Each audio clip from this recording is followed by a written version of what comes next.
আচ্ছা, তাহলে আমরা আজকে আগের দিনের ক্লাসটা কন্টিনিউয়েশন হিসাবে ওই বিভিন্ন ক্লাস অফ ইলেকট্রোড যেগুলো দেখছিলাম সেটা একটু ঝট করে করে নিয়ে তারপরে বাকি পোর্শনটায় যাই। ফার্স্ট অফ অল লক্ষ্য করো, আজকে আমরা প্রথম যে ইলেকট্রোডটা দেখবো সেটা হচ্ছে খুব সিম্পল একটা ইলেকট্রোড। এটা আমরা ব্যবহার করে থাকি খুব কমনলি। এটা হচ্ছে মেটাল ইনসলিউবল সল্ট ইলেকট্রোড। এমন একটা মেটাল যে মেটালটা আছে এবং সেই মেটালটার সারফেসের ওপরে কোট করা থাকে সেই মেটালটারই একটা ইনসলিউবল সল্ট। ওকে, একটা এক্সাম্পল দিচ্ছি। সবচাইতে কমন যে এক্সাম্পলটা আমরা এখানে দিয়ে থাকি সেটা হচ্ছে আমাদের সিলভার ক্লোরাইড ইলেকট্রোড। লক্ষ্য করো, সিলভারকে অ্যাজ এ হোল, জাস্ট সিলভারকেও ইলেকট্রোড হিসেবে ব্যবহার করা যেত। সেটা না করে যেটা করা হয় সেটা হচ্ছে এরকম, যে সিলভার মেটালের সারফেসের ওপরে সিলভার ক্লোরাইডের একটা কোটিং ইউজ করা হয়। এই এই কম্বাইন্ড জিনিসটা, অর্থাৎ ভেতরে সিলভার, তার উপরে সিলভার ক্লোরাইডের কোটিং, এই ইলেকট্রোডটাকে ব্যবহার করা হয় এবং দেখানো যায় যে এই ইলেকট্রোডটা বেসিক্যালি রিভার্সেবল হয় with respect to the chloride আয়ন্স।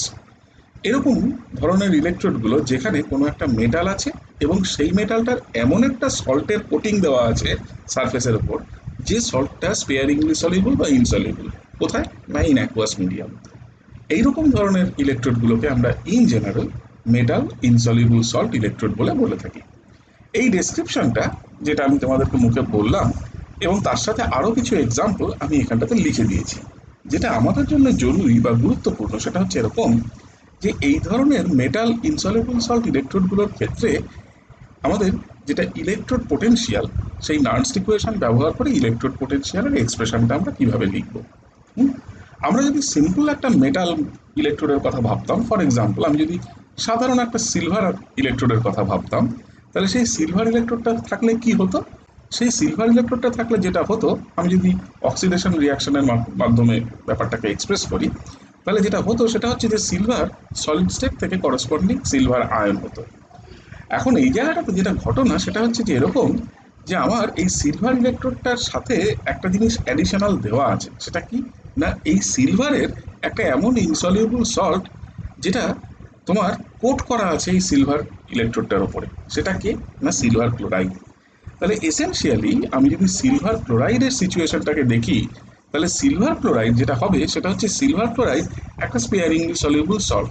স্পেয়ারিংলি soluble মানে যে খুব কম পরিমাণে সলিউশনে যায়, অর্থাৎ সে সলিউশনে যতটুকু যায় তার থেকে খুব minimum amount of silver and chloride ion সে সলিউশনে ফার্নিশ করবে, সলিউশনে সে দেবে। তার মানে এইরকম ধরনের একটা সিচুয়েশনে যেখানে সিলভার মেটাল আছে এবং তার সাথে সিলভার ক্লোরাইড সলিড অবস্থায় আছে, এদের যদি একটা কম্বিনেশন আমি ব্যবহার করি এবং এই ধরনের কোনো ইলেকট্রোড যদি কন্ট্যাক্টে থাকে একটা সলিউশনের, যে সলিউশনটা ইটসেলফ ক্লোরাইড আয়ন কন্টেইনিং, যেমন ধরো একটা কেসিএল এর সলিউশন বা একটা এইচসিএল এর সলিউশন, যে সলিউশনটাতে ক্লোরাইড আয়ন ইটসেলফ প্রেজেন্ট আছে ইন লার্জ এক্সেস, সেই রকম জায়গাতে সিলভার ক্লোরাইডের এই ধরনের ডিসোসিয়েশন প্র্যাকটিক্যালি কমন আয়ন এফেক্টের জন্য অলমোস্ট হবেই না। তার মানে আমি যেটা করতে পারি সেটা হচ্ছে আমি এই মেটালটাকে, এই মেটাল ইলেকট্রোডটাকে তার উপরে যদি সিলভার ক্লোরাইডের একটা কোটিং রাখি, তাহলে that coating will act as the overall electrode, the metal plus it's স্পেয়ারিংলি soluble বা ইনসলিউবল সল্ট, যেভাবেই আমি বলি না কেন। তাহলে এই ওভারঅল জিনিসটা আমার একটা ইলেকট্রোড হিসেবে কাজ করবে। তাহলে সেই রকম একটা ইলেকট্রোডের সাথে অ্যাসোসিয়েটেড যে ইলেকট্রোড রিয়াকশনটা, সেই ইলেকট্রোড রিয়াকশনটা হচ্ছে বেসিক্যালি এইটা। মানে এই দুটো ইন্ডিভিজুয়াল রিয়াকশনের সামেশন। ওকে, তাহলে এই ধরনের ইলেকট্রোডের সাথে অ্যাসোসিয়েটেড যদি ইলেকট্রোড পোটেনশিয়ালটা বার করতে চাই ইউজিং দ্য নার্নস্ট ইকুয়েশন, তাহলে আমরা কিভাবে লিখবো? নার্নস্ট ইকুয়েশনের স্ট্যান্ডার্ড ফর্মটা ব্যবহার করব। শুধু আমরা লক্ষ্য করব একটা জিনিস, সেটা হচ্ছে এরকম, যে নার্নস্ট ইকুয়েশনের এই ফর্মে আমরা দেখব যে, লক্ষ্য করে দেখো, ক্লোরাইড আয়নটা on the left hand side আছে। তার মানে ক্লোরাইড আয়নটা যেহেতু on the left hand side আছে, তাহলে আমার অ্যাক্টিভিটি টার্মটা এসেনশিয়ালি অ্যাপিয়ার করবে অন দ্য ডিনোমিনেটর। তার মানে আমার এলএন টার্মে অ্যাক্টিভিটিটা এসেনশিয়ালি অ্যাপিয়ার করবে অন দ্য ডিনোমিনেটর সাইড। তাহলে এই জিনিসটাকে আমরা একটুখানি মানে একটু খেয়াল করে এই ধরনের এক্সপ্রেশন আমরা লিখব। তাহলে ভেবে দেখো যে এরকম একটা সিচুয়েশনে আমি যদি এরকম ধরনের কোনো একটা ইলেকট্রোড ব্যবহার করি, তাহলে সেই ইলেকট্রোড পোটেনশিয়ালটাকে ক্যালকুলেট করার একটা সিম্পল রাস্তা আমাদের নার্নস্ট ইকুয়েশনটা বলে দেবে। বেশ, ঠিক যেমন নাকি এইভাবে আমরা মেটাল এবং তার ইনসলিউবল সল্ট নিয়ে ইলেকট্রোড তৈরি করতে পারি, এরকমও সিচুয়েশন আছে যেখানে কোনো একটা মেটাল এবং সেই মেটালটার অ্যাসোসিয়েটেড যে অক্সাইডটা, সেই অক্সাইডটা যদি ইনসলিউবল হয়, তাহলে সেই মেটাল এবং মেটালের সেই ইনসলিউবল অক্সাইডটা দিয়ে ঠিক একই প্রিন্সিপল মেনে ইলেকট্রোড তৈরি করা যায়। এই ইলেকট্রোডগুলো রিলেটিভলি আনকমন, মানে মেটাল ইনসলিউবল সল্ট ইলেকট্রোড যতটা কমন, তার চাইতে কিন্তু রিলেটিভলি আনকমন হচ্ছে এই মেটাল ইনসলিউবল অক্সাইডের ইলেকট্রোডগুলো। কিন্তু এই এরা এরা আনকমন হওয়া সত্ত্বেও এদের মধ্যে এমন একটা এক্সাম্পল আছে, এমন পার্টিকুলার একটা ইলেকট্রোড এক্সিস্ট করে এই মেটাল ইনসলিউবল অক্সাইড ইলেকট্রোডের ক্লাসটার মধ্যে, যে ইলেকট্রোডটা আবার অত্যন্ত গুরুত্বপূর্ণ। বিকজ এইরকম একটা ইলেকট্রোড এই এই কম্বিনেশনটাকে ইউজ করে তৈরি করা যায়, যে ইলেকট্রোডটা অ্যাকচুয়ালি খুব ইজিলি পিএইচ মাপার কাজে ব্যবহার করা যায়। এবং একটা সময় ছিল যখন এই ধরনের ইলেকট্রোডকে খুব কমনলি ইউজ করে পিএইচ মাপা হতো। এই ধরনের সিচুয়েশনে আমরা যেটা সিম্পলি করতে পারি সেটা হচ্ছে এরকম, যে এক্সাম্পল হিসেবে আমি সেই পার্টিকুলার ইলেকট্রোডটার কথা বলছি যে ইলেকট্রোডটাকে এই পিএইচ মাপার কাজে ব্যবহার করা হয়। এই ইলেকট্রোডটা হচ্ছে বেসিক্যালি অ্যান্টিমনি দিয়ে তৈরি। হ্যাঁ, যদি এরকম কোনো একটা অ্যান্টিমনির একটা ধরো metallic antimony, pure antimony metal, সেই পিওর মেটালিক অ্যান্টিমনির একটা স্টিক বা একটা টুকরো যদি নেওয়া হয়, সেই রকম একটা স্টিক অফ পিওর অ্যান্টিমনি, তাকে যদি আমরা একটা হাইড্রক্সিল আয়ন কন্টেইনিং কোনো সলিউশনে ডিপ করি, তাহলে দেখানো যায় যে এই অ্যান্টিমনিটা by virtue of being a metal, এটা ইন জেনারেল আয়োনাইজ করে to the tri positive state, অর্থাৎ অ্যান্টিমনির +3 আয়ন, অর্থাৎ Sb3+, এইরকমভাবে অক্সিডাইজ করে। এবার এবার যেটা ঘটনা হয় সেটা হচ্ছে যে এই অ্যান্টিমনির মানে ট্রাই পজিটিভ অ্যান্টিমনির যে করসপন্ডিং অক্সাইড, মানে যেটা হচ্ছে Sb2O3, যেটাকে আমরা অ্যান্টিমনি ট্রাইঅক্সাইড বলি। অ্যান্টিমনির দুটো অক্সাইড হয়, একটা অ্যান্টিমনি ট্রাইঅক্সাইড, একটা অ্যান্টিমনি পেন্টঅক্সাইড, একটা Sb2O3, একটা Sb2O5। তোমরা যখন ইনঅর্গ্যানিক কোয়ালিটেটিভ অ্যানালিসিস করেছো, তখন দেখবে যে আমরা এই কোয়ালিটেটিভ অ্যানালিসিস করার সময় যে স্যাম্পলে অ্যান্টিমনি মেশানো হয়, কোনো একটা ধরো তোমাদের গ্রুপ অ্যানালিসিস করতে হবে, এরকম করে যখন তার ভেতরে স্যাম্পলের মধ্যে অ্যান্টিমনি মেশানো হয়, তাতে এই অ্যান্টিমনি অক্সাইডটা একটা খুব কমন তোমার কেমিক্যাল, যেটা অ্যান্টিমনি মানে অ্যান্টিমনি ডিটেকশনের জন্য তোমার সেই স্যাম্পলের মধ্যে দেওয়া হয়, যে এবার তুমি খুঁজে বার করো। এটা একটা সলিড এবং এটা ইনসলিউবল ইন ওয়াটার। হ্যাঁ, এবং এরকম ওয়াটার ইনসলিউবল একটা সল্ট, এবং এর অ্যান্টিমনি ট্রাইঅক্সাইডটাও ইনসলিউবল, অ্যান্টিমনি পেন্টঅক্সাইডটাও ইনসলিউবল। শুধু একটাই তফাৎ, যে এই অ্যান্টিমনি ট্রাইঅক্সাইডটা আবার মিনারেল অ্যাসিডে সলিউবল। এবং ট্রাইঅক্সাইড দেওয়া হয়েছে না পেন্টঅক্সাইড দেওয়া হয়েছে স্যাম্পলে, এটাকে ডিটেক্ট করার জন্য অনেক সময় ওই জন্য মিনারেল অ্যাসিডকে ব্যবহার করা হয়, যাকে সেটা অন্য কথা। এবার ঘটনাটা হচ্ছে যে এরকম অ্যান্টিমনির এই যে ট্রাই পজিটিভ স্টেটটা মানে Sb3+, এই স্টেটটা দেখা যায় হাইড্রক্সিল আয়নের সাথে রিয়্যাক্ট করে। হ্যাঁ, এই হাইড্রক্সিল আয়নের সাথে রিয়্যাক্ট করে অ্যান্টিমনি ট্রাইঅক্সাইড দেয়। ওকে, এই অ্যান্টিমনি ট্রাইঅক্সাইডটা এক্ষুনি বললাম that it is water insoluble, এই অধক্ষেপ বা প্রেসিপিটেটের মতন পড়ে। ওকে, লক্ষ্য করে দেখো, আমি যদি এই ইকুয়েশনটাকে 2 দিয়ে মাল্টিপ্লাই করে এটার সাথে যোগ করে দিই, তাহলে যে আমি রেজাল্টিং ইকুয়েশনটা পাই, সেই রেজাল্টিং ইকুয়েশনটার চেহারা হচ্ছে এরকম। তাহলে ইন আ অ্যালকালাইন মিডিয়াম, কোনো একটা অ্যালকালাইন মিডিয়াম যদি থাকে যেখানে এক্সেস অফ হাইড্রক্সিল আয়ন আছে, সেখানে তার মানে আমি দেখাতে পারবো এই দুটো রিয়াকশনের সাহায্য নিয়ে যে আমার antimony in presence of alkali will form antimony trioxide and essentially it will undergo a process of oxidation. তার মানে দেখো, ঠিক আগের মতো করে, আগে যেখানে সিলভার এবং সিলভার ক্লোরাইড দিয়ে দেখিয়েছিলাম, ঠিক এখানে ঠিক একই রকমভাবে দেখাচ্ছি যে অ্যান্টিমনি এবং হাইড্রক্সিলের রেসপেক্টে অ্যান্টিমনি এবং অ্যান্টিমনি ট্রাইঅক্সাইড এই দুটোকে ব্যবহার করে একটা ইলেকট্রোড তৈরি করা যায়। তাহলে আমার কাছে যদি একটা স্টিক অফ অ্যান্টিমনি থাকে, অ্যান্টিমনির একটা ছোট্ট একটা লাঠির মতন, ধরো একটা দেশলাইয়ের কাঠির মতন একটা অ্যান্টিমনি স্টিক, সেই অ্যান্টিমনি স্টিকটার ওপরে আমি যদি খুব সিম্পলি এই অ্যান্টিমনি ট্রাইঅক্সাইডের একটা কোটিং লাগিয়ে দিই, তাহলে this will act as a reversible electrode in presence of alkali. Okay, এবং এইরকম একটা রিভার্সিবল ইলেকট্রোড আমি যদি অ্যালকালির প্রেজেন্সে ব্যবহার করতে পারি, তাহলে এই করসপন্ডিং ইলেকট্রোডটার সাথে অ্যাসোসিয়েটেড যে ইলেকট্রোড পোটেনশিয়ালটা, সেই ইলেকট্রোড পোটেনশিয়ালটাকে আমি আবার নার্নস্ট ইকুয়েশন দিয়ে লিখতে পারি। তাহলে আমি যদি সেই ইলেকট্রোড পোটেনশিয়ালটাকে লিখি নার্নস্ট ইকুয়েশন দিয়ে, তার চেহারা হচ্ছে এরকম। আমি তোমাদেরকে বলবো শুধুমাত্র এই এক্সপ্রেশনটা, এইটা এবং এর ডান দিকে এই ফাইনাল ফর্মটা, এই দুটোকে একটা জায়গায় লিখে রাখো, এটা আমাদের একটু পরেই কাজে লাগবে। ওকে, তার মানে লক্ষ্য করো ঠিক আগের মতোই এখানেও দেখো, লক্ষ্য করে হাইড্রক্সিল আয়নটার এই যে ছমল হাইড্রক্সিল আয়ন, এই ছমল হাইড্রক্সিল আয়ন এসেনশিয়ালি আছে হচ্ছে কোথায় না, রিয়াক্ট্যান্ট সাইডে। তাহলে যেহেতু এই রিয়াক্ট্যান্ট সাইডে ছমল হাইড্রক্সিল আয়ন আছে, তাহলে আমি যখন এই এলএন টার্মটা লিখবো একটু কেয়ারফুলি লিখবো। এই এলএন টার্মে অ্যাক্টিভিটি টার্মটা এটা আমার ডিনোমিনেটরে আসবে, activity of the hydroxyl ion. এবার এটা 1 by activity of hydroxyl ion whole to the power 6 করে আমি লিখতে পারি। সেই 6টাকে যেহেতু এলএন আছে, সেই 6টাকে আমি 6f এর 6-এর সাথে ক্যান্সেল আউট করে দিয়ে এই ফাইনাল ফর্মটা লিখলাম। ওকে, তার মানে সোজা কথায় এই যে এইরকম একটা সিচুয়েশন যেখানে মেটালিক অ্যান্টিমনি, তার উপরে যদি অ্যান্টিমনি ট্রাইঅক্সাইডের একটা কোটিং থাকে, তাহলে এইরকম ধরনের একটা electrode will be reversible with respect to the hydroxyl আয়ন্স। এটা একটা ইন্টারেস্টিং জিনিস। ওকে, এই পার্টিকুলার ক্ষেত্রে এই অ্যান্টিমনি ট্রাইঅক্সাইডের সিস্টেমটা শুধুমাত্র যে এইভাবেই মানে এই হাইড্রক্সিল আয়নের প্রেজেন্সেই রিভার্সিবল তাই নয়, দেখানো যায় এই ধরনের কোনো একটা সিস্টেম সেটা আবার প্রোটনের প্রেজেন্সেও রিভার্সিবল। এর রিভার্সিবিলিটি প্রোটনের প্রেজেন্সেও আছে। কীরকম? এই এই ধরনের কোনো একটা সিস্টেম, তার সাথে যদি কোনোরকমভাবে এক্সেস প্রোটন কন্ট্যাক্টে আসে, তাহলে দেখা যায় in presence of proton this system is again a reversible system. সেটাকে প্রমাণ করার জন্য খুব সিম্পল একটা কাজ করা যায়।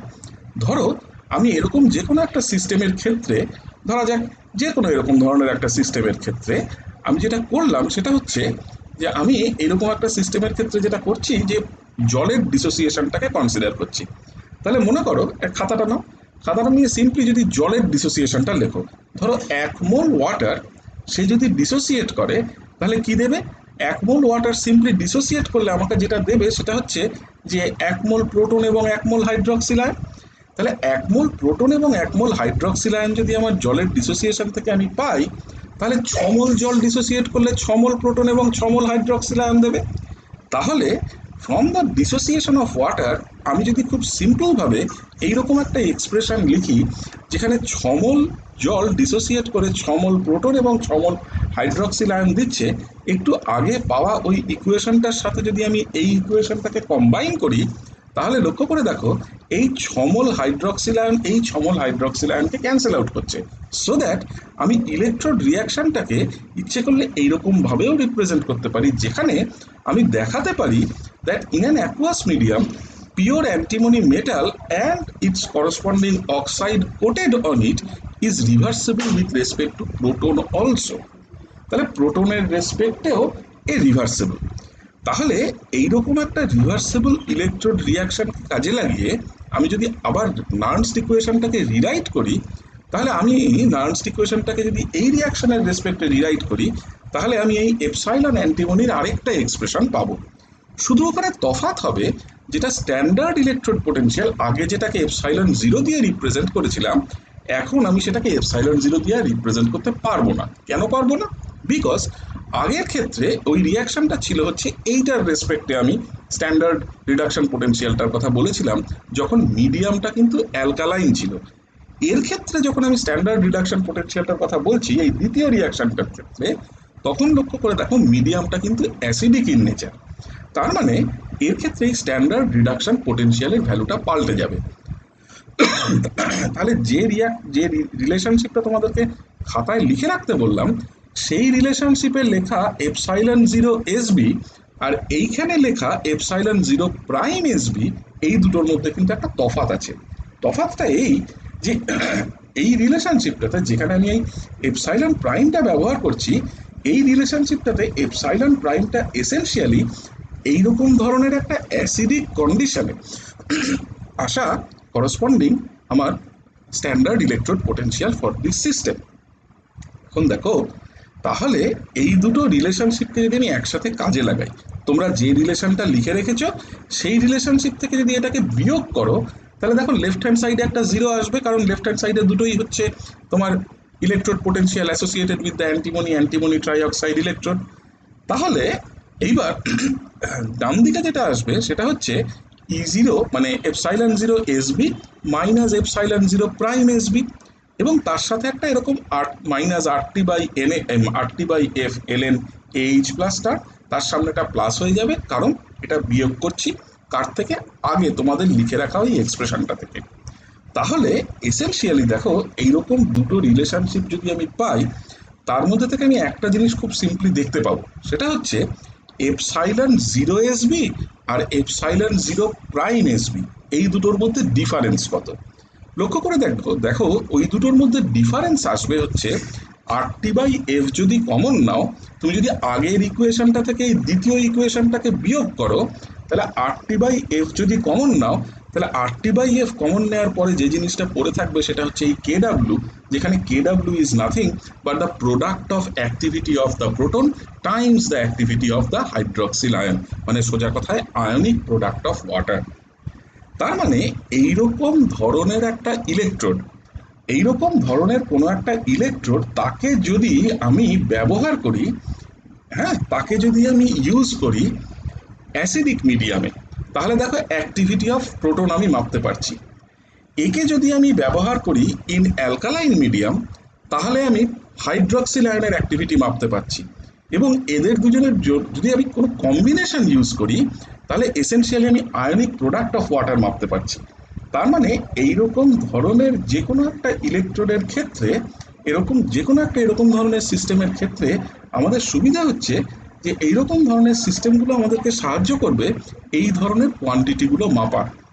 লক্ষ্য করে দেখো এর আগের ক্লাসটা থেকে কতগুলো জিনিস বলতে বলতে আসছি, যে বিভিন্ন ধরনের ইলেকট্রোডই বলো বা বিভিন্ন ধরনের সেলই বলো, তাহলে এইরকম বিভিন্ন ধরনের ইলেকট্রোডের সাহায্য নিয়ে আমরা কতগুলো জিনিস এসেনশিয়ালি মাপতে পারি। দেখো এর আগে আমি একটা জায়গায় দেখিয়েছি যে আমরা পিএইচ মাপতে পারি, আমরা ইকুইলিব্রিয়াম কনস্ট্যান্ট মাপতে পারি। এখন আমরা দেখলাম যে আমরা আয়নিক প্রোডাক্ট অফ ওয়াটারের মতন কোনো কোয়ান্টিটি মাপতে পারি। তাহলে এই বিভিন্ন ধরনের ইলেকট্রোড আমাদেরকে, বা এই বিভিন্ন ধরনের সেল যদি আমরা এই ধরনের ইলেকট্রোডগুলোকে কম্বাইন করে তৈরি করি, তাহলে এই ধরনের সেলগুলো আমাদেরকে সাহায্য করে কিন্তু এসেনশিয়ালি বিভিন্ন ধরনের কোয়ান্টিটিকে মাপতে, যে কোয়ান্টিটিগুলো আপাত দৃষ্টিতে এই ধরনের ইলেকট্রোকেমিক্যাল সেলের সাথে যাদের অ্যাপারেন্টলি বা আপাত দৃষ্টিতে দেখে মনে হয় কোনো যোগাযোগ নেই। হ্যাঁ, তার মানে এইরকম ধরনের কোয়ান্টিটিগুলো মাপার ক্ষেত্রে আমরা এই ধরনের ইলেকট্রোকেমিক্যাল প্রিন্সিপলকে ব্যবহার করতে পারি। হ্যাঁ, সঠিকভাবে তার মানে যদি একটা সেল কনস্ট্রাক্ট করা যায়, সঠিক ইলেকট্রোড যদি ইউজ করা যায়, যদি সঠিক এক্সপেরিমেন্টাল কন্ডিশন মেনটেন করা যায়, তাহলে এরকম অ্যাপারেন্টলি আনরিলেটেড কোয়ান্টিটি এদেরকে কিন্তু আমরা ইচ্ছে করলে মেপে ফেলতে পারি। ঠিক আছে, বেশ। লাস্ট যে ইলেকট্রোডের টাইপটা আমি বলবো সেটা হচ্ছে oxidation reduction electrode. Oxidation reduction electrode সেই ধরনের ইলেকট্রোডকে বলে যেখানে একই মেটালের দুটো অক্সিডেশন স্টেট সাইমালটেনিয়াসলি কাজ করে। যেমন কিছু কিছু ক্ষেত্রে ফেরাস ফেরিক ইলেকট্রোড কাজে লাগানো হয়, কিছু কিছু ক্ষেত্রে কিউপ্রাস কিউপ্রিক ইলেকট্রোড কাজে লাগানো হয়। এই ধরনের ইলেকট্রোডকে আমরা সাধারণত বলে থাকি অক্সিডেশন রিডাকশন ইলেকট্রোড। এবার এই অক্সিডেশন রিডাকশন ইলেকট্রোডের নানান রকম উদাহরণ হওয়া সম্ভব, আমি জাস্ট কয়েকটার কথা, দুটোর কথা এসেনশিয়ালি বললাম। তো এই ধরনের ইলেকট্রোডগুলোর ক্ষেত্রে যেটা ঘটে সেটা হচ্ছে যে যেহেতু একই মেটালের দুটো অক্সিডেশন স্টেটকে ব্যবহার করা হয়, সাধারণভাবে যেটা করা হয়ে থাকে সেটা হচ্ছে এরকম যে প্ল্যাটিনামকে অ্যাজ দ্য ইনার্ট মেটাল ব্যবহার করা হয়। আমরা কি করি, আমরা জেনারেলি একটা প্ল্যাটিনামের তার বা একটা প্ল্যাটিনামের ফয়েল নিই, একটা প্ল্যাটিনামের পাতের মতো। হ্যাঁ, এই প্ল্যাটিনামের পাতের একদম ভিসিনিটিতে, একদম কাছাকাছি কোনো একটা আয়নের কন্টেইনিং সলিউশন রাখি, তাকে তার থেকে একটু দূরে তারই কন্ট্যাক্টে আরেকটা আয়ন কন্টেইনিং সলিউশন রাখি। অর্থাৎ সিচুয়েশনটা দেখতে অনেকটা এরকম, ধরো আমার কাছে এরকম একটা ইলেকট্রোড আছে, যে ইলেকট্রোডটাতে আমার প্ল্যাটিনাম সলিড আছে। প্ল্যাটিনাম নেওয়ার একটাই কারণ, platinum is an inert metal. Inert in the sense platinum নিজে ঝট করে ইলেকট্রন রিলিজ করে দেয় না, কিন্তু তার মধ্যে মেটালের সমস্ত প্রপার্টি আছে। It is hard, it is not corrosive, ও ঝট করে অ্যাসিড মিডিয়াম বা অ্যালকালাইন মিডিয়ামে রিয়াক্ট করে যায় না।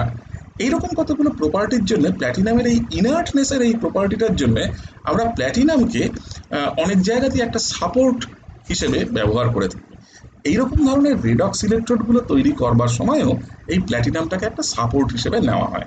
কি করা হয়, প্ল্যাটিনামের ওপরে প্ল্যাটিনামটা এই পাতটা বা তারটা যেখানে আছে তার ইমিডিয়েট কন্ট্যাক্টে মেটালের কোনো একটা পার্টিকুলার অক্সিডেশন স্টেটকে রাখা হয়। ধরা যাক আমি মেটালের, ধরা যাক ফেরাস ফেরিক নিয়েছি, ধরা যাক ফেরিকটাকে আমি প্ল্যাটিনামের সাথে কন্ট্যাক্টে রেখেছি। অর্থাৎ সিচুয়েশনটা যেন এরকম যে আমি ফেরিক আয়নটাকে প্ল্যাটিনামের কন্ট্যাক্টে রেখেছি, এই ফেরিক আয়নের সাথে কন্ট্যাক্টে আছে ফেরাস আয়নের কোনো আরেকটা সলিউশন। এইরকম ধরনের কোনো একটা সিচুয়েশন যদি থাকে, তখন আমরা সেই ধরনের সিস্টেমকে বা সেই ধরনের ইলেকট্রোডকে আমরা এক কথায় বলি রেডক্স বা রিডাকশন অক্সিডেশন ইলেকট্রোড। এই কারণে রিডাকশন অক্সিডেশন, বিকজ একই মেটালের রিডিউসড স্টেট এবং অক্সিডাইজড স্টেট এক জায়গাতে আছে। হ্যাঁ, তাহলে ইন জেনারেল এই ধরনের যে কোনো এইরকম টাইপ অফ ইলেকট্রোডের জন্য করসপন্ডিং ইলেকট্রোড রিয়াকশনকে আমরা এরকমভাবে রিপ্রেজেন্ট করছি, যেখানে this is one of the species, one of the oxidation states of the metal, একই মেটাল এ, এটা তার আরেকটা অক্সিডেশন স্টেট, এর ঘাড়ের ওপর যদি চার্জ থাকে N1, এর ঘাড়ের ওপর চার্জ আছে N2, এদের করসপন্ডিং অ্যাক্টিভিটিগুলো দেওয়া আছে। তাহলে এই ধরনের ইলেকট্রোডের রেসপেক্টে আমি যদি করসপন্ডিং নার্নস্ট ইকুয়েশনকে লিখি, তাহলে নার্নস্ট ইকুয়েশন দিয়ে আমি এই ধরনের ইলেকট্রোডের সাথে অ্যাসোসিয়েটেড ইলেকট্রোড পোটেনশিয়াল বার করতে পারবো। ওকে, তার মানে একই মেটালের দুটো অক্সিডেশন স্টেট যেখানে সাইমালটেনিয়াসলি একটাই ইলেকট্রোডে ব্যবহার হচ্ছে, সেই ধরনের ইলেকট্রোডগুলোকে আমরা এক কথায় রিডাকশন অক্সিডেশন ইলেকট্রোড হিসেবে ক্লাসিফাই করি। তাহলে এক্সাম্পল হিসেবে এই ফেরাস ফেরিক ইলেকট্রোডের কথা বললাম, কিউপ্রাস কিউপ্রিক ইলেকট্রোড হতে পারে, সিরিয়াম দিয়ে সেরিয়াম 3+ সেরিয়াম 4+ ইলেকট্রোড হতে পারে, হ্যাঁ, স্ট্যানাস্ট্যানিক ইলেকট্রোড হতে পারে SN2+ SN4+, হ্যাঁ, ম্যাঙ্গানাস পারম্যাঙ্গানেট ইলেকট্রোড হতে পারে। এরকম অসংখ্য উদাহরণ এই ধরনের আমাদের তোমার রিডাকশন অক্সিডেশন ইলেকট্রোডের দেওয়া যেতে পারে। ঠিক আছে, এবং তাদের ইলেকট্রোড পোটেনশিয়াল ক্যালকুলেট করারও আমাদের স্ট্যান্ডার্ড যে রাস্তা নার্নস্ট ইকুয়েশন ব্যবহার করে, সেই স্ট্যান্ডার্ড রাস্তা অবলম্বন করেই আমরা করসপন্ডিং কি বলে ইলেকট্রোড পোটেনশিয়ালটাকেও ক্যালকুলেট করতে পারবো। বেশ, দেখো রাফলি এই হচ্ছে আমাদের পরিস্থিতি for different sorts of electrodes. এখন ঘটনা হচ্ছে ইলেকট্রোডের ভ্যারাইটি যেমন আছে, এই ইলেকট্রোডগুলোকে ব্যবহার করার উপরে আমি কিভাবে এই ইলেকট্রোডগুলো, যেটা আমি মাঝে মাঝেই কথাটা বলে থাকি যে আমি ইলেকট্রোডগুলোকে কি করে আমরা ব্যবহার করছি তার উপরে নির্ভর করবে যে আমি কি ধরনের সেল আমরা তৈরি করছি। কারণ সেল বলে তো আলাদা করে কিছু হয় না, এরকম দুটো ইলেকট্রোডের একটা সঠিক কম্বিনেশনকেই আমরা সেল বলি, ইলেকট্রোকেমিক্যাল সেল, যার মধ্যে কোনো একটা কেমিক্যাল রিয়াকশনের ফলে কারেন্ট ইলেকট্রিসিটি প্রডিউসড হয়, তাকেই তো আমরা ইলেকট্রোকেমিক্যাল সেল বলি। তার মানে এইরকম ধরনের যে ইলেকট্রোডগুলো, এই ইলেকট্রোডগুলোকে যদি সঠিকভাবে কম্বাইন করা যায়, একটার সাথে আরেকটাকে যদি সঠিকভাবে জুড়ে দেওয়া যায়, তাহলে আমরা সাকসেসফুলি একটা ইলেকট্রোকেমিক্যাল সেল তৈরি করতে পারবো। এখন এই ইলেকট্রোকেমিক্যাল সেল এই যে আমরা তৈরি করব, এই ইলেকট্রোকেমিক্যাল সেল তৈরি করলে using this 7 kinds of electrodes, দেখা যায় নানান রকম ভ্যারাইটি অফ ইলেকট্রোকেমিক্যাল সেল তৈরি করা যায়, নানান রকম ভ্যারাইটি, তার মধ্যে অনেক রকম প্রকার ভেদ আছে, তাদের ক্লাসিফাই করা যায় যে কত রকম ইলেকট্রোকেমিক্যাল সেল আমরা তৈরি করতে পারি। আমরা এই ইলেকট্রোকেমিক্যাল সেলের ক্লাসিফিকেশনটা আমরা বেসিক্যালি দেখতে চাই। আমরা চাইবো যে এই ইলেকট্রোকেমিক্যাল সেলগুলোকে আমরা কিভাবে ক্লাসিফাই করতে পারি, সেই ক্লাসিফিকেশনের জায়গাটা আমরা একটু বুঝতে চাইবো। ওকে, তাহলে আমরা প্রথম দেখি যে কত রকম ইলেকট্রোকেমিক্যাল সেল হওয়া সম্ভব।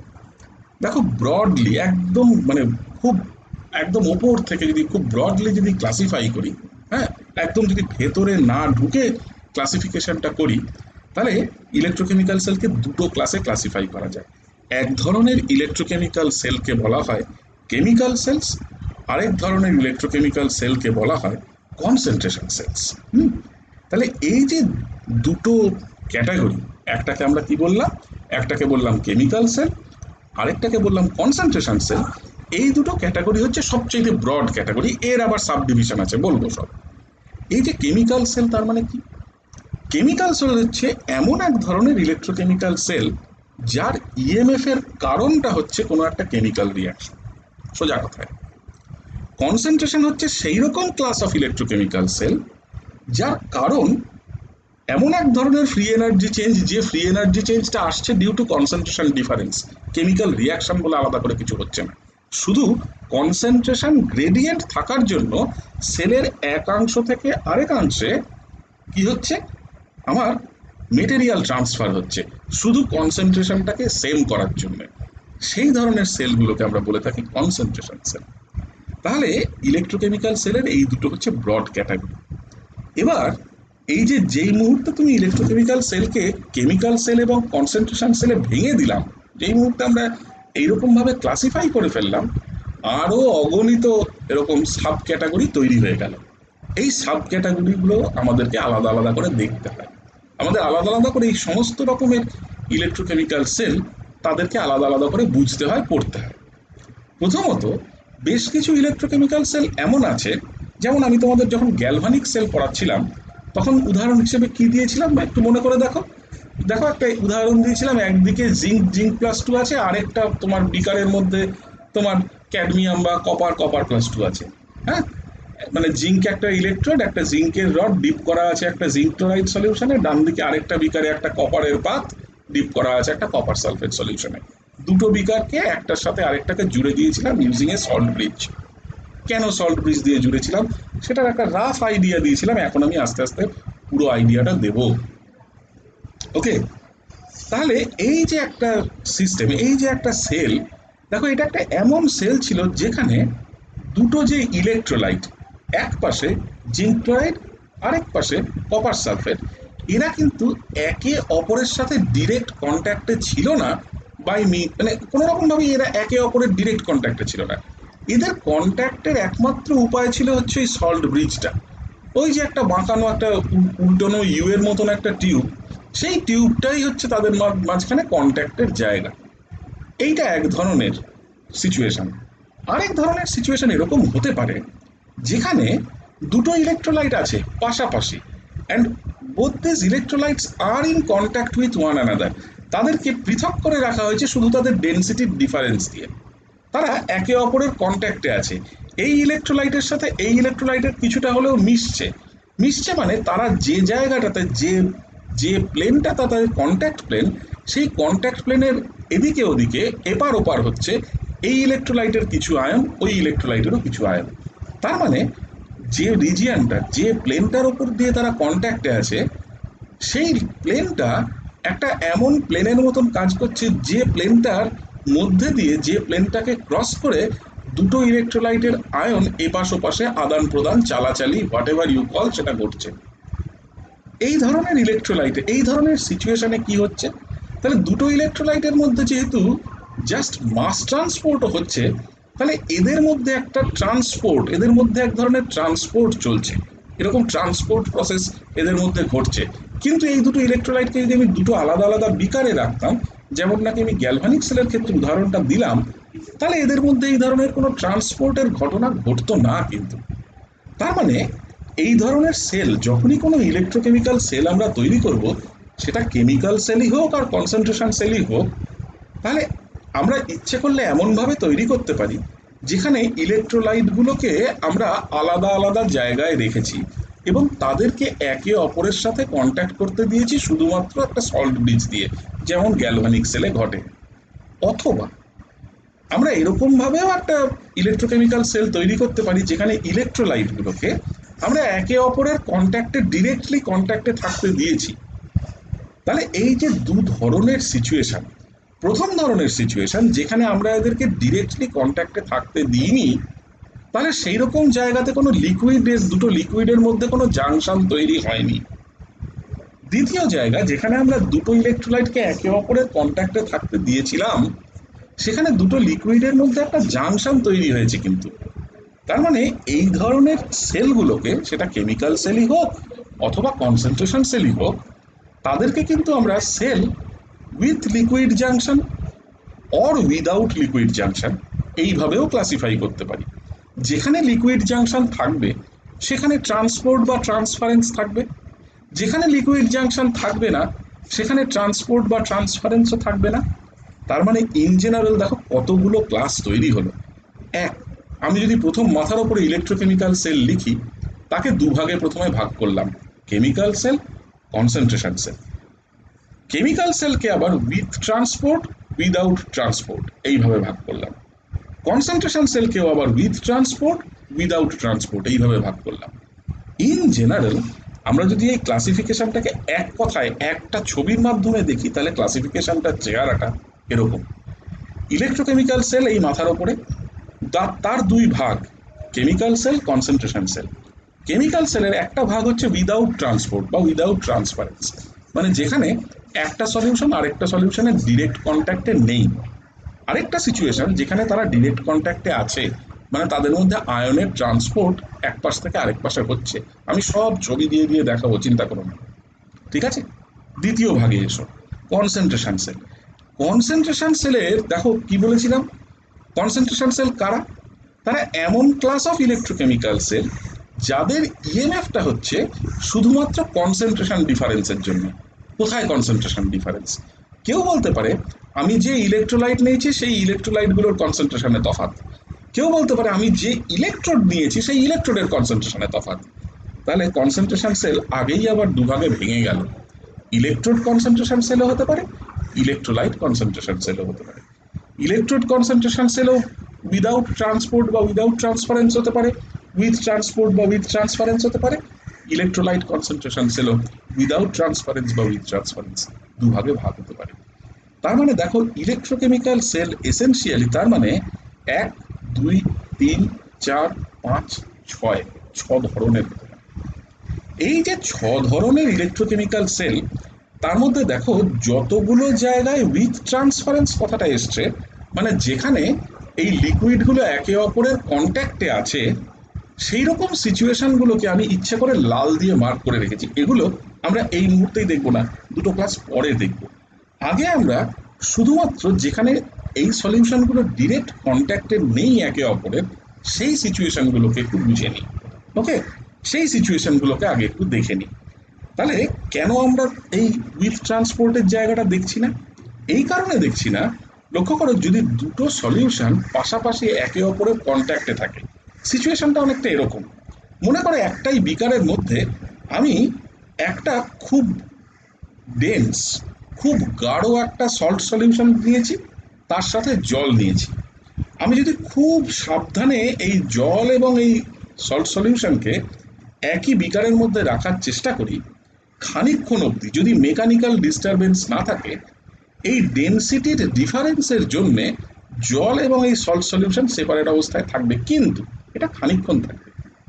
যত সময় যাবে, যেহেতু আমি একটা রুম টেম্পারেচারে কাজটা করছি, জলের মলিকিউলগুলোরও থার্মাল মোশন আছে, আবার খুব কনসেন্ট্রেটেড হাইলি ডেন্স ওই সোডিয়াম ক্লোরাইড সলিউশনটার সাথে অ্যাসোসিয়েটেড আয়ন এবং তার সলভেন্ট মলিকিউলগুলোরও থার্মাল মোশন আছে।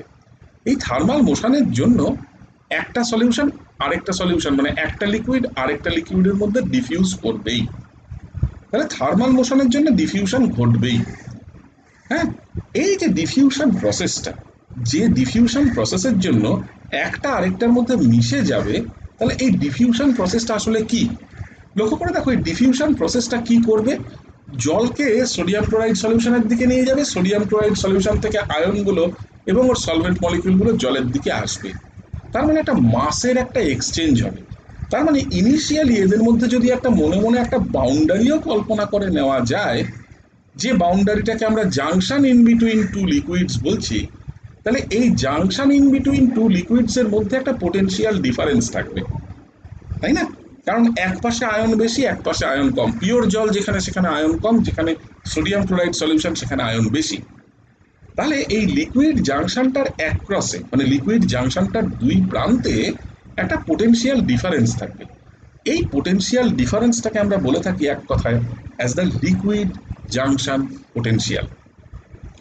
তাহলে এমন কোনো ইলেকট্রোকেমিক্যাল সেল যেখানে এরকম দুটো লিকুইড, দুটো ইলেকট্রোলাইট একে অপরের কন্ট্যাক্টে আছে, সেই রকম জায়গায় অবভিয়াসলি লিকুইড জাংশন পোটেনশিয়াল থাকতে বাধ্য। আমরা এখনই এই মুহূর্তেই ওই লিকুইড জাংশন পোটেনশিয়ালের জটিলতাটায় আমরা ঢোকার চেষ্টা করব না। আমরা কোনো রকমভাবেই এখন এই লিকুইড জাংশন পোটেনশিয়ালের কথাটার মধ্যে এই মুহূর্তে আমরা কোনো রকমভাবেই আমরা নিজেরা ঢুকবো না। আমরা ফর দ্য টাইম বিং এই লিকুইড জাংশন পোটেনশিয়ালটাকে একটু দূরে সরিয়ে রাখবো, সরিয়ে রেখে আগে সিম্পল জায়গাগুলোকে একটু বুঝে নেব। ওকে, তাহলে আমরা স্টার্ট করি একদম এই ক্লাসিফিকেশনের একদম বাঁ ধার থেকে, একদম লেফট সাইড থেকে। অর্থাৎ আমরা স্টার্ট করি with chemical cells without transference. ঠিক আছে, তার মানে এই জায়গাটা থেকে আমরা দেখতে শুরু করি। তাহলে আমরা প্রথমে যত রকম সেল আছে, সেটা কেমিক্যালি হোক কনসেন্ট্রেশন সেলই হোক, আমরা উইদাউট ট্রান্সফারেন্সওয়ালা সেলগুলোকে আগে আমরা দেখে নেব।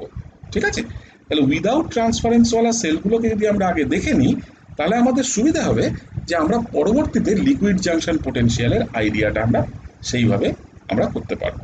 ঠিক আছে, বেশ, তাহলে আমরা স্টার্ট করছি উইথ কি না, কেমিক্যাল সেলস উইদাউট ট্রান্সফারেন্স। তাহলে এই ধরনের কেমিক্যাল সেলে দেখো, প্রথমত হচ্ছে উইদাউট ট্রান্সফারেন্স মানে উইদাউট ট্রান্সপোর্ট, তার মানে কোনো লিকুইড জাংশন নেই, ইলেকট্রোলাইট একটাই থাকুক একাধিকই থাকুক, whatever they are separate, এদের মধ্যে কোনো জাংশন নেই ইন বিটুইন দি তোমার ইলেকট্রোলাইটস, কোনো জাংশনের ব্যাপার না। আমরা স্টার্ট করব এরকম একটা সিচুয়েশন থেকে যেখানে খুব সিম্পল একটা সেল দিয়ে আমরা স্টার্ট করছি। আমি এই ধরনের সেলগুলোকে যখন তৈরি করব, তখন আমরা মাথায় রাখবো যে এই ধরনের সেল সবচাইতে সিম্পলভাবে তৈরি করা যায় তখন যদি এমন কোনো একটা সিচুয়েশন হয় যেখানে আমি দেখি যে আমার কোনো একটা ইলেকট্রোড, ধরো অ্যানোড, সেই ইলেকট্রোডটা যার রেসপেক্টে রিভার্সিবল, আমার যেটা ক্যাথোড সেই ইলেকট্রোডটা অন্য কোনো আরেকটা জিনিসের রেসপেক্টে রিভার্সিবল। যেমন ধরো আমি একটা এক্সাম্পল দিচ্ছি, মনে করো আমার কাছে একটা হাইড্রোজেন ইলেকট্রোড আছে, তাহলে hydrogen electrode is reversible with respect two proton. এবার এর সাথে মনে করো আমি জুড়ে দিয়েছি একটা সিলভার সিলভার ক্লোরাইড ইলেকট্রোড, তাহলে silver silver chloride electrode is reversible with respect two chloride আয়ন্স। তাহলে এবার আমাকে কেউ বললো, আচ্ছা এবার বুদ্ধি করে বলো তো যে আমি কোন ইলেকট্রোলাইট সিলেক্ট করলে একটা ইলেকট্রোলাইট সিলেক্ট করবো। ভাবো প্রশ্নটা আবার, যে এক পাশে আমি নিয়েছি হাইড্রোজেন ইলেকট্রোড, আরেক পাশে আমি নিয়েছি সিলভার সিলভার ক্লোরাইড ইলেকট্রোড। আমি কি কি জানি? আমি জানি hydrogen electrode is reversible with respect two protons H+, silver silver chloride electrode is reversible with respect two chloride আয়ন্স। এইবার আমাকে প্রশ্ন করা হলো, আমাকে বলা হলো যে বলো তো কোন ইলেকট্রোলাইট নিলে আমি এই একটাই ইলেকট্রোলাইট ব্যবহার করে সেলটাকে কনস্ট্রাক্ট করে ফেলতে পারবো। একটু ভেবে বলো তো কোন ইলেকট্রোলাইট নেব। একদম হাইড্রোজেন ক্লোরাইড, কারণ সে ডিসোসিয়েট করবে, ও একটা পার্ট ক্লোরাইড আয়নটা সিলভার সিলভার ক্লোরাইডের রেসপেক্টে তোমার রিভার্সিবল হবে, ওই হাইড্রোজেন ক্লোরাইডের ডিসোসিয়েশন থেকে যে প্রোটন বেরোবে সেটা আমার কিসের রেসপেক্টে হবে, সেটা আমার হাইড্রোজেন স্ট্যান্ড, ওই হাইড্রোজেন ইলেকট্রোডটাকে রিভার্সিবল রাখার জন্য সে কাজ করবে। তাহলে এই ধরনের কোনো একটা সেল যদি আমি তৈরি করি, যেখানে আমি সেলটা তৈরি করছি কি করে, যেখানে আমি সেলটা তৈরি করছি এক পাশে একটা হাইড্রোজেন ইলেকট্রোড রেখে, সেই হাইড্রোজেন গ্যাসের প্রেশার কত আমি জানি, আরেক পাশে একটা সিলভার সিলভার ক্লোরাইড ইলেকট্রোড রেখে, এবং মাঝখানে আমি যে ইলেকট্রোলাইটটা নিচ্ছি সেই ইলেকট্রোলাইটটা এমন যে ওর ক্যাটায়নের রেসপেক্টে একটা পাশ রিভার্সিবল, ওই ইলেকট্রোলাইটটার অ্যানায়নের রেসপেক্টে আরেকটা পাশ রিভার্সিবল। ব্যাস, আমার কাজ শেষ। তাহলে এইরকম ধরনের কোনো একটা সেল যদি আমি তৈরি করি, তাহলে দেখো এই সেলে যেহেতু একটাই ইলেকট্রোলাইট আছে, there is no question of any sort of mass transport, there is no question of any sort of liquid junction. তাহলে আমি ক্লিয়ারলি বলতে পারি যেগুলো chemical cell without any sort of transference. এই ধরনের chemical cell without any transference, এদের একটা বিশাল utility আছে বেশ কিছু জায়গাতে। যেমন এইরকম ধরনের সেলের সাথে অ্যাসোসিয়েটেড আমি যদি করসপন্ডিং হাফ সেল রিয়াকশনগুলো লিখি, ফর এক্সাম্পল যদি আমি ফর এক্সাম্পল অ্যানোড রিয়াকশন লিখি যেখানে হাইড্রোজেনের অক্সিডেশন হচ্ছে টু ফর্ম প্রোটন, তাহলে তার করসপন্ডিং ইলেকট্রোড পোটেনশিয়াল আমি পেয়ে গেলাম। দেখো এখানে স্ট্যান্ডার্ড ইলেকট্রোড পোটেনশিয়ালটা নেই, কেন নেই? Because standard electrode potential for the hydrogen electrode at all temperatures is taken as 0। সেই কারণে দেখো আমি একদম -RT/F দিয়ে শুরু করেছি, E0 H2টা আমি লিখিনি বিকজ ইট ইজ 0।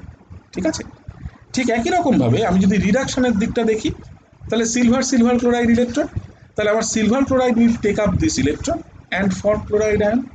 তাহলে এর করসপন্ডিং যদি আমি তোমার ইলেকট্রোড পোটেনশিয়ালটা লিখি ইউজিং নার্নস্ট ইকুয়েশন, তাহলে তার চেহারা দাঁড়ালো এরকম হলো। তাহলে এই দুটো রিয়াকশন, এই রিয়াকশনকে যদি আমি এই রিয়াকশনের সাথে যোগ করে দিই, হ্যাঁ, তাহলে দুপাশ থেকে ইলেকট্রনগুলো কেটে গিয়ে আমার ওভারঅল সেল রিয়াকশন চলে আসবে, তাহলে আমার ওভারঅল সেল রিয়াকশন আমি পেয়ে গেলাম। ঠিক একইভাবে আমি যদি ইএমএফ অফ দ্য সেলকে লিখি এই ওভারঅল সেল রিয়াকশনকে ব্যবহার করে, তাহলে EMF of the cell will be nothing but the standard electrode potential associated with the silver chloride electrode. And একটু এবার নোটিস করো কি কি আছে। তাহলে দেখো এখানে this is nothing but the activity of proton times the activity of chloride ion divided by the pressure of the hydrogen gas, কারণ প্রেশার হাইড্রোজেন গ্যাসটা রিঅ্যাক্ট্যান্ট সাইডে আছে। ওকে, এইবার দেখো এখানে এই যে দুটো অ্যাক্টিভিটির প্রোডাক্ট, কার কার product of activity of H plus and activity of chloride ion, একে আমি as a whole activity of HCl করে লিখছি।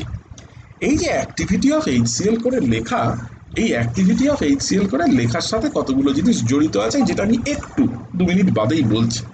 তাহলে লক্ষ্য করো এইরকম ধরনের কোনো একটা সিচুয়েশনে আমি যদি এবার এই কথাটা বলি যে না, আমি যখন এই সেলটাকে কনস্ট্রাক্ট করেছি আমি যে প্রেসারে হাইড্রোজেন গ্যাসটাকে বাবল করেছি উইদিন দ্য সিস্টেম সেই প্রেসারটা কনস্ট্যান্ট, এবং থ্রু আউট দ্য এক্সপেরিমেন্ট যতক্ষণ ধরে আমি এই এক্সপেরিমেন্টটাকে পারফর্ম করেছি ততক্ষণ ধরে আমি এই এক্সপেরিমেন্ট পারফর্ম করবার সময় আমি এই হাইড্রোজেনের গ্যাস প্রেসারটাকে আমি কনস্ট্যান্ট রেখেছি অ্যাট 1 অ্যাটমসফিয়ার। তাই যদি রেখে থাকি তাহলে দেখো এই ওভারঅল সেল রিয়াকশনের সেলের ইএমএফ এর এক্সপ্রেশন থেকে আমার এই pressure of hydrogen two the power half এই টার্মটা 1 হয়ে গেল। তার মানে যেটা সিম্পলিফাইড হলো সেটা হচ্ছে এই যে এইরকম যে কোনো একটা ধরনের সেলের ক্ষেত্রে আন্ডার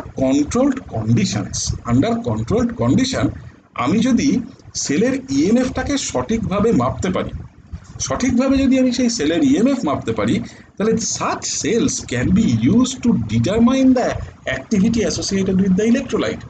তার মানে আমি ইলেকট্রোলাইটের অ্যাক্টিভিটিটাকে বার করার জন্য এই ধরনের সেলকে আমি ব্যবহার করতে পারি। এবার এই ধরনের সেল আমি এটা একটা এক্সাম্পল দেখালাম মাত্র, যেখানে সেল রিয়াকশনটাও খুব সিম্পল, সেলের সাথে অ্যাসোসিয়েটেড ইএমএফ এর এক্সপ্রেশনটাও খুব সিম্পল, এবং তার থেকে যে কোয়ান্টিটিটা পাওয়া যাচ্ছে অর্থাৎ কিনা এই অ্যাক্টিভিটি অফ দ্য ইলেকট্রোলাইট সেটা বার করাটাও সোজা। এরকম আরও সেলের উদাহরণ দেওয়া যেতে পারে। যেমন ধরো আরেকটা সেল আমরা এইভাবে ভাবতে পারি যেখানে আমাদের খুব সিম্পলি একপাশে স্ট্যান্ডার্ড মানে হাইড্রোজেন ইলেকট্রোড আছে মনে করো, সেই হাইড্রোজেন ইলেকট্রোডের সাথে আরেক দিকে আমি আরেকটা করেছি কি একটা তোমার মার্কিউরাস সালফেট, সেই রকম একটা জিনিস রেখে আমি এরকম ধরনের একটা ইলেকট্রোড তৈরি করেছি। ওকে, অর্থাৎ আমি এক ধরনের কোনো না কোনো এক ধরনের ক্যালোমেল ইলেকট্রোডের মতন কিছু একটা তৈরি করেছি। এবার লক্ষ্য করো এইখানটাতে কি হচ্ছে, দেখো দ্য লেফট হ্যান্ড সাইড অর্থাৎ এই হাইড্রোজেন ইলেকট্রোডের জায়গাটা is reversible with respect to the protons. এখানে মার্কিউরাস মানে ক্যালোমেল হলে Hg2Cl2 হতো, তার জায়গায় মার্কিউরাস সালফেট নিয়েছি, তাহলে ক্যালোমেল ইলেকট্রোডের মতো দেখতে কোনো একটা ইলেকট্রোড, যেখানে আমার ক্যালোমেলের জায়গায় শুধু মার্কিউরাস সালফেট দিয়ে আমি রিপ্লেস করেছি। তাহলে this electrode is reversible with respect to the sulphate আয়ন্স। তাহলে একই ইলেকট্রোলাইট যার অ্যাক্টিভিটি এই, হ্যাঁ, তাকে আমি ব্যবহার করছি এই ইলেকট্রোলাইটের ক্যাটায়নের পোর্শনটাকে এই বাঁদিককার ইলেকট্রোডের রেসপেক্টে রিভার্সেবল, এবং তার অ্যানায়নিক পোর্শনটা এই ক্যাথোডের রেসপেক্টে রিভার্সেবল। এরকমও একটা সেল আমরা ভাবতে পারি। ঠিক একই রকমভাবে আরেকটা সেল ভাবা যেতে পারে যেখানে এরকম এই মার্কিউরাস সালফেটের মতো এই জিনিস ব্যবহার করা হয়েছে, এই লেফট হ্যান্ড সাইডে হাইড্রোজেন ইলেকট্রোড না রেখে একটা ক্যাডমিয়াম+2 ইলেকট্রোড রাখা হয়েছে, ক্যাডমিয়াম সালফেট নেওয়া হয়েছে মাঝখানে। ক্যাডমিয়াম সালফেটের রেসপেক্টে দেখো কি হচ্ছে, তাহলে বাঁদিককার electrode is reversible with respect to cadmium+, ডান দিককার electrode is reversible with respect to sulphate-. তাহলে এইরকম ধরনের যে কোনো ইলেকট্রোডকে আমরা যদি ব্যবহার করি, তাহলে এইরকম ইলেকট্রোডকে ব্যবহার করে কিন্তু আমরা অ্যাক্টিভিটিগুলো মেপে ফেলতে পারি অফ দ্য ইলেকট্রোলাইটস অ্যাসোসিয়েটেড। শুধু অ্যাক্টিভিটিই নয়, আরও কতগুলো থার্মোডিনামিক্যালি খুব ইম্পর্ট্যান্ট জিনিস যেগুলো আমরা সেই সেমিস্টার 3 কেন তার আগে থেকে পড়ে আসছি। থার্মোডিনামিক্স যবে থেকে পড়ছি, যবে থেকে আমরা সামান্য পরিমাণে আমাদের অ্যাক্টিভিটির ধারণা হয়েছে তবে থেকে পড়ে আসছি, সেটা হচ্ছে অ্যাক্টিভিটি কোএফিসিয়েন্ট। লক্ষ্য করে দেখবে অ্যাক্টিভিটি কোএফিসিয়েন্ট আমরা যতদিন ধরে পড়ছি কোনো জায়গাতে কখনো আমরা কেউ বলিনি যে অ্যাক্টিভিটি কোএফিসিয়েন্ট মাপবো কী করে। ইলেকট্রোকেমিস্ট্রি বিশেষ করে এই ইলেকট্রোকেমিক্যাল সেলের আইডিয়াটা এমন একটা আইডিয়া যে আইডিয়াটাকে খুব কমনলি ব্যবহার করে আমরা অ্যাক্টিভিটি কোএফিসিয়েন্ট মাপতে পারি। সেই অ্যাক্টিভিটি কোএফিসিয়েন্টের মতন একটা কোয়ান্টিটি মাপার জন্য তার মানে ইলেকট্রোকেমিস্ট্রিকে ব্যবহার করা যায়। যে কথাটা আমি বারবার লাস্ট ক্লাসটা থেকে বিশেষ করে বলছি, যে এই ধরনের ইলেকট্রোড এবং এই ধরনের সেলগুলো সম্বন্ধে জানার মেইন কারণ কিন্তু হচ্ছে এইটা, যে আমরা এই ধরনের সেলগুলোকে ব্যবহার করে আমরা অনেক এরকম ফিজিক্যালি ইম্পর্ট্যান্ট কোয়ান্টিটির এক্সপেরিমেন্টাল ডিটারমিনেশন আমরা করতে পারি। তার মধ্যে অ্যাক্টিভিটি কোএফিসিয়েন্ট ইজ অ্যানাদার। আমি যদি আবার এই পুরনো সেলটাতে ফিরে আসি, এই পুরনো সেলটার ক্ষেত্রে দেখো আমি এক্ষুনি দেখালাম যে এই পুরনো সেলটার ক্ষেত্রে যদি আমি এই হাইড্রোজেনের গ্যাস প্রেশারটাকে আমি যদি 1 অ্যাটমসফিয়ারে ফিক্স করে দিই, তাহলে আমরা অলরেডি দেখে আসলাম যে এই ধরনের সেলের জন্য corresponding EMF of the cell is directly related to the corresponding activity of the electrolyte. এখন ভেবে দেখো তো যে এই অ্যাক্টিভিটি অফ দ্য ইলেকট্রোলাইটকে আমরা কিভাবে রিপ্রেজেন্ট করতে পারি। কারণ this is some sort of an electrolyte which is univalent. আমরা ইলেকট্রোলাইটিক কন্ডাক্টেন্স পড়েছি, ডিবাইভোকেল থিওরি পড়েছি। আমরা ইউনিভ্যালেন্ট ইলেকট্রোলাইট বলতে কি বোঝায় সেটা আমরা খুব ভালোভাবে সকলে জানি। তাহলে এইরকম ধরনের ইউনিভ্যালেন্ট ইলেকট্রোলাইটের ক্ষেত্রে আমি যদি অ্যাক্টিভিটির এক্সপ্রেশন বার করতে চাই, তাহলে আমি কি করব? তাহলে আমি বললাম যে ঠিক আছে, বেশ ভালো কথা। তার মানে আমি যদি মোলালিটি অফ দিস ইলেকট্রোলাইট জানি, আমি মোলালিটিই বলছি, মোলারিটি দিয়েও বলতে পারতাম। আমি যদি মোলালিটি অফ দিস ইলেকট্রোলাইট জানি, সেই ইলেকট্রোলাইটের করসপন্ডিং মোলালিটি যদি এম হয়, মানে যদি তোমার m moles per 1000 gram of the solvent থাকে, তাহলে আমি অ্যাক্টিভিটি অফ এইচসিএলকে এই দুজন মিউচুয়াল অ্যাক্টিভিটির প্রোডাক্ট হিসেবে লিখতে পারি। তাহলে অ্যাক্টিভিটি অফ এইচ প্লাস তাকে আমি লিখতে পারি molality of H plus Times the activity coefficient of H plus. ঠিক একইভাবে অ্যাক্টিভিটি অফ সিএল মাইনাস তাকে আমি লিখতে পারি molality of Cl minus times activity coefficient of Cl minus. তাহলে activity coefficient of H plus into activity coefficient of Cl minus, তার whole square হচ্ছে mean ionic activity coefficient. এটা আমরা ডিবাইভোকেল theory পড়বার সময় দেখে এসেছি।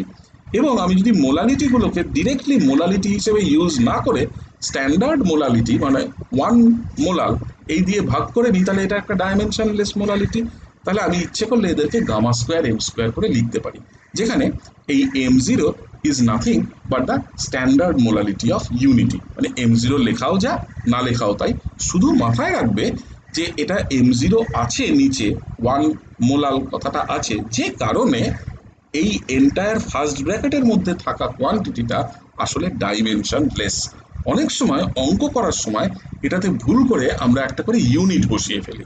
হ্যাঁ, এই ধরনের ক্যালকুলেশন করার সময় ইউনিট বসানো যাবে না, because all the molalities are with respect to a well defined standard state. হ্যাঁ, স্ট্যান্ডার্ড মোলালিটির রেসপেক্টে এই ব্যাপারটা ডিফাইন। ঠিক আছে? তাহলে আমি যদি সিম্পলি অ্যাক্টিভিটি অফ এইচসিএল কে রিপ্লেস করি by gamma square M square, তাহলে আমি যেটা করতে পারবো সেটা হচ্ছে যে এই এক্সপ্রেশনে আমরা খুব সিম্পলি এই জায়গাটাতে গামা স্কোয়ার এম স্কোয়ার বসিয়ে দিতে পারি। বসিয়ে দিলাম। তাহলে once I substitute gamma square M square, দেখো এইটা যেহেতু এলএন টার্ম, দুটো আলাদা আলাদা টার্মে ভেঙে গেল। একটা হচ্ছে এইটা যেখানে এলএন অফ মোলালিটি আছে, আরেকটা টার্ম হচ্ছে এটা যেখানে ln of this activity coefficient আছে। ঠিক আছে? এবার দেখো মোলালিটি মানে কি, আমি কত কত মোল পার 1000 ml আমি নিয়েছি, এইটা তো আমরা সলিউশন যেটা বানিয়েছি এটা তো আমি জানি। তাহলে when we start with an electrolyte, যেই মুহূর্তে আমি একটা ইলেকট্রোলাইট নিয়ে কাজ শুরু করলাম, সঙ্গে সঙ্গে লক্ষ্য করে দেখো আমার এই মোলালিটিটা আমার জানা, এক্সপেরিমেন্টাল টেম্পারেচার আমার জানা, আর আমার জানা ফ্যারাডে কনস্ট্যান্ট আমার জানা। তাহলে এই সমস্ত জিনিসগুলো আমার জানা। তাহলে আমি যদি এই টার্মটাকে ডান দিক থেকে নিয়ে গিয়ে ই সেলের সাথে জুড়ে দিই, তাহলে এই বাম দিকে যে টার্ম দুটো থাকলো মানে ই সেল এবং এই মাইনাসটা প্লাস হয়ে যাবে বাম দিকে গেলে 2RT/F-ln-m, এই দুটো টার্ম হচ্ছে আমার পুরোটা এক আমি পেয়ে যাব। ই সেলটা আমি এক্সপেরিমেন্টালি মাপছি এবং এইটা আমি আমার সলিউশন তৈরি করার সময় পেয়ে গেছি। তার মানে এই ফার্স্ট ব্র্যাকেটে থাকা কোয়ান্টিটিটা আমার নোন, অ্যাটলিস্ট এক্সপেরিমেন্টালি অ্যাভেইলেবল। ঠিক আছে? ঠিক একই রকমভাবে স্ট্যান্ডার্ড লিটারেচার ভ্যালু থেকে আমার E0টাও নোন, E0 AgAgClটাও আমার নোন। তাহলে দেখো এই ডেটাটা মানে এই ইনফরমেশনটা আমি এক্সপেরিমেন্ট করে পাবো, এইটা আমার অলরেডি নোন। তাহলে এইবার কেউ ইচ্ছে করলে বলতে পারে যে আচ্ছা ঠিক আছে, তুমি E0 AgCl নিয়ে তুমি কি করবে, দরকার নেই আমার, আমি ভাবছি না, আমার তো এই জিনিসটুকু এক্সপেরিমেন্টালি নোন, ফাইন। তাহলে আমি যদি এবার একটা কাজ করি, কি কাজ, সিম্পলি যে কাজটা করতে পারি সেটা হচ্ছে যে এইটাকে যদি আমি এলএন গামার রেসপেক্টটা প্লট করি, লক্ষ্য করো এই experimentally determined quantity for different values of molality আমি যদি এলএন গামার রেসপেক্টে প্লট করি, তাহলে দিস কোয়ান্টিটি এটাকে ধরে নাও ওয়াই, এলএন গামাটাকে ধরে নাও এক্স, হ্যাঁ, তাহলে this is some fixed value, এটার তো নির্দিষ্ট ভ্যালু আছে অ্যাট এ গিভেন টেম্পারেচার। তাহলে আমি একটা স্ট্রেট লাইন পাবো যার ইন্টারসেপ্ট থেকে আমি E0 পেয়ে যাব। তাহলে এসেনশিয়ালি এইরকম ধরনের যে কোনো একটা কোয়ান্টিটিকে আমি ইচ্ছে করলে গ্রাফিক্যালি বার করে ফেলতে পারি। এখন একটা জিনিস এখানে নোটিস করার মতো, সেই জিনিসটা কি, দেখবে আমরা যখন ইলেকট্রোলাইটিক কন্ডাক্টেন্স পড়েছিলাম, ইলেকট্রোলাইটিক কন্ডাক্টেন্স পড়বার সময় আমরা একটা কোয়ান্টিটি পড়তাম, যে কোয়ান্টিটিটাকে আমরা বলতাম আয়নিক স্ট্রেংথ। ওকে, আয়নিক স্ট্রেংথ। এখন আয়নিক স্ট্রেংথ কি ছিল আমি একটু পরেই বলছি, মনে করিয়ে দেওয়ার জন্য তোমাদেরকে আমি আয়নিক স্ট্রেংথের কথা আগেও বলেছি। এবার আয়নিক স্ট্রেংথ এমন একটা কোয়ান্টিটি যে কোয়ান্টিটিটাকে এই ইউনিভ্যালেন্ট ইলেকট্রোলাইট লাইক HCl এর ক্ষেত্রে খুব ইজিলি ব্যবহার করা যায়। আয়নিক স্ট্রেংথ মানে কি, আয়নিক স্ট্রেংথ মানে হচ্ছে যে কোনো একটা সলিউশনে যত ডিফারেন্ট কাইন্ড অফ আয়ন আছে তাদের কনসেন্ট্রেশনের স্কোয়ারের সাথে তাদের চার্জকে গুণ করে তাদের যোগ নিয়ে হাফ দিয়ে গুণ করলে যে কোয়ান্টিটিটা আসে, মানে half of some over CI Z I square. মানে সিআই যদি কনসেন্ট্রেশন হয় for ion of any kind I, এবং জেড আই যদি সেই আইয়ের কাইন্ড অফ আয়নের করসপন্ডিং ভ্যালেন্সি হয়, তাহলে কনসেন্ট্রেশন টাইমস তাদের চার্জ বা ভ্যালেন্সি যাই বলো তার স্কোয়ার করে নাও, এই গুণফলগুলোকে যত রকম আয়ন আছে তাদের জন্য বার করে নিয়ে যোগ করো, যোগফলটাকে হাফ দিয়ে গুণ করে দাও, তাহলে যে কোয়ান্টিটিটা আসে তাকে আমরা আয়নিক স্ট্রেংথ বলি। ইউনিভ্যালেন্ট ইলেকট্রোলাইট HCl এর কথা ভাবো, ঠিক আছে, সুবিধে কি, HCl বা এরকম যে কোনো ইউনিভ্যালেন্ট ইলেকট্রোলাইটের ক্ষেত্রে ক্যাটায়নের চার্জ এবং অ্যানায়নের চার্জ সমান এবং এক ইউনিট। এক মোল ইলেকট্রোলাইট সলিউশনে গেলে সবসময় এক মোল ক্যাটায়ন এবং এক মোল অ্যানায়নই দেবে। তার মানে সুবিধে কি হলো, অ্যানায়নের কনসেন্ট্রেশন ক্যাটায়নের কনসেন্ট্রেশন সমান হয়ে গেল। তার মানে যে কোনো ইউনিভ্যালেন্ট ইলেকট্রোলাইটের ক্ষেত্রে, হ্যাঁ, যে কোনো ইউনিভ্যালেন্ট ইলেকট্রোলাইটের ক্ষেত্রে যাহা হচ্ছে আমার আয়নিক স্ট্রেংথ, সেখান থেকেই আমি তার মোলালিটিও পেয়ে যাব। তাহলে এই ধরনের সিচুয়েশনে ইউনিভ্যালেন্ট ইলেকট্রোলাইট সিচুয়েশনে আমাদের এই পুরো ঘটনাটা যে ডিসকাশনটা আমি করলাম সেই ডিসকাশনটা অনেক বেশি সিম্পলিফাইড হয়ে যায়। তাহলে ইউনিভ্যালেন্ট ইলেকট্রোলাইট না হয়ে যদি একটু ডিফারেন্ট লুকিং কোনো একটা ইলেকট্রোলাইট হয়, আমি একটা এক্সাম্পল দিই, তারপরে আবার এখানে ফিরে আসছি। মনে করো আমার কাছে আমি যদি আয়নিক স্ট্রেংথ ক্যালকুলেট করতে চাই কোনো একটা ইলেকট্রোলাইট সলিউশনের, তাহলে কি করব বললাম, মোলালিটি মানে কনসেন্ট্রেশনগুলো নেব আয়নগুলোর এবং তাদের ভ্যালেন্সি স্কোয়ার করব, স্কোয়ার করে এই গুণফলগুলোর যোগ করে তাকে হাফ দিয়ে গুণ করব, তাহলে this is the ionic strength. আমার কাছে একটা HCl এর মতন 1:1 টাইপ অফ মানে ইউনিভ্যালেন্ট ইলেকট্রোলাইট আছে, 1:1 টাইপ অফ ইলেকট্রোলাইট, তাহলে তার Z1 Z2 দুটোই এক, আর তার মিউ এর ভ্যালু তার মানে M, পরিষ্কার। কিন্তু এই ইলেকট্রোলাইটটা যদি 1:1 লাইক HCl না হয়ে একটু ডিফারেন্ট লুকিং একটা ইলেকট্রোলাইট হতো, ফর এক্সাম্পল এরকম lanthanum sulphate type of electrolyte, তার ক্ষেত্রে দেখো 2:3, তার মানে ক্যাটায়নের মোলালিটি যা অ্যানায়নের মোলালিটি তার চেয়ে একটু আলাদা হবে। যদি ক্যালকুলেট করো তাহলে দেখবে এইরকম ধরনের সিচুয়েশনের ক্ষেত্রে আমার আয়নিক স্ট্রেংথের সাথে মোলালিটির যে রিলেশনশিপ পাবো সেটা হচ্ছে এইরকম দেখতে। 1:1 ইলেকট্রোলাইটগুলোর ক্ষেত্রে সব থেকে বড় সুবিধা হচ্ছে ionic strength and molality are the same. তাহলে আয়নিক স্ট্রেংথ এবং মোলালিটি এরকম ইউনিভ্যালেন্ট ইলেকট্রোলাইটের ক্ষেত্রে সেম হওয়ার জন্য, তাহলে লক্ষ্য করো এখানে যখন মোলালিটি আছে এই মোলালিটির জায়গায় ইচ্ছে করলে আমি আয়নিক স্ট্রেংথ বসিয়ে দিতে পারি। তাহলে আয়নিক স্ট্রেংথ বসিয়ে দিলেই আমার এই ইকুয়েশনটার থেকে আমি সমস্ত ইনফরমেশন খুব ইজিলি মোলালিটির সাহায্যে না বার করতে পারলেও আয়নিক স্ট্রেংথের সাহায্যে আমি বার করে নিতে পারবো। তার মানে এইরকম ধরনের কোনো একটা সেল, কোনো একটা কেমিক্যাল সেল উইদাউট ট্রান্সফারেন্স, এটা আমি ইউনিভ্যালেন্ট ইলেকট্রোলাইটের জন্যই করি বা যে কোনো জেনারেল ইলেকট্রোলাইটের জন্যই করি, এইরকম ধরনের কোনো একটা ইনফরমেশনকে ব্যবহার করে আমরা কিন্তু খুব ইজিলি অ্যাক্টিভিটি কোএফিসিয়েন্ট গামার মতন কোনো একটা জিনিসকে খুব ইজিলি আমরা বার করে ফেলতে পারবো। আমি এই জায়গাটাতে আজকে যেহেতু তোমাদের আবার ক্লাসও আছে, আমাকে বলেছিলে 10টা থেকে 11টা, আমি আজকের জন্য এইখানটাতে থামছি। আমি পরের দিনকার ক্লাসটাতে এই, হ্যাঁ, ও তাই, তাহলে একটু কন্টিনিউ করা যাবে? তাহলে আমি এটা শেষ করে দিই, তাহলে আমি এটাকে শেষ করে দিই। তাহলে এইরকম ধরনের একটা সিচুয়েশনে তাহলে লক্ষ্য করে দেখো, ইউনিভ্যালেন্ট ইলেকট্রোলাইট থাকলে আমাদের সুবিধাটা একটু বেড়ে গেল। কেন সুবিধা বাড়লো? না এই কারণে যে মোলালিটি এবং আয়নিক স্ট্রেংথ সেম হয়ে গেল। কিন্তু তা যদি নাও হয়, বক্তব্য হচ্ছে সেটা যদি নাও হয় তাহলেও কিন্তু অসুবিধা নেই, কারণ যে কোনো ইলেকট্রোলাইট, যেমন আমি এখানে এই ল্যান্থানাম সালফেটের উদাহরণটা দিয়েছি, যে কোনো ইলেকট্রোলাইটই হোক না কেন, তাহলে তার ক্ষেত্রে আমরা কিন্তু করসপন্ডিং আয়নিক স্ট্রেংথ মিউ এর সাথে মোলালিটি বা কনসেন্ট্রেশনের যে কোনো ইউনিট, দেখো আমি কিন্তু এখানে যে মোলালিটি ব্যবহার করছি তার মানে কিন্তু এই না যে আমাদেরকে সবসময় মোলালিটি ব্যবহার করতে হবে, আমরা অন্য যে কোনো কনসেন্ট্রেশন ইউনিটও ব্যবহার করতে পারি। তাহলে এরকম যে কোনো ধরনের কনসেন্ট্রেশন ইউনিটের ক্ষেত্রেই আমরা তাকে ইউজ করে কিন্তু এই ধরনের সিস্টেমের জন্য ওই তোমার রিলেশনশিপটা বার করে নিতে পারি।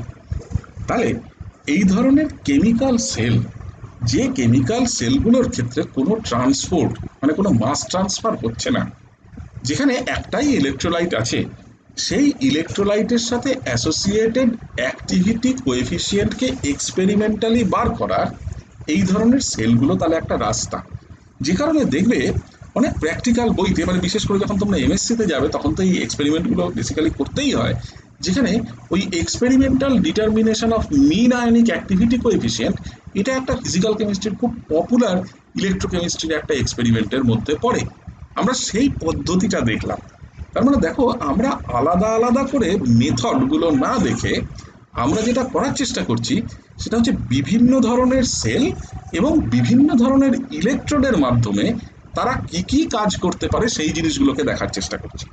ওকে, ঠিক যেমন নাকি আমি এখানে একটা এমন কেমিক্যাল সেলের কথা বললাম যে কেমিক্যাল সেলের, হ্যাঁ, আমার এন্টায়ার ইএমএফ এটসেট্রা এটসেট্রা সব কিছুই কিন্তু নির্ভরশীল। তার মানে দেখো, যখন ই সেলের এক্সপ্রেশন লিখছি তখন সেই ইএমএফটা কিন্তু dependent on what, it is dependent on the value of the activity of the electrolyte, মানে সোজা কথায় কনসেন্ট্রেশন অফ দ্য ইলেকট্রোলাইটের ওপর ডিপেন্ডেন্ট। তার মানে এই ধরনের কেমিক্যাল সেলগুলো এসেনশিয়ালি একটা স্পেসিফিক কেমিক্যাল রিয়াকশনের ওপর নির্ভর করছে। কোন কেমিক্যাল রিয়াকশন? সেই রেডক্স রিয়াকশনটা, যে রেডক্স রিয়াকশনটা আমাদের এই এক্সাম্পলগুলোর ক্ষেত্রে এমন, যে রেডক্স রিয়াকশনে আমার ইলেকট্রোলাইটের একটা পার্ট, ধরো ক্যাটায়ন, তার রেসপেক্টে একটা ইলেকট্রোড রিভার্সেবল, ইলেকট্রোলাইটের আরেকটা পার্ট অর্থাৎ ধরো অ্যানায়ন, তার রেসপেক্টে আমার আরেকটা ইলেকট্রোড রিভার্সেবল, সেই রকম সিচুয়েশন।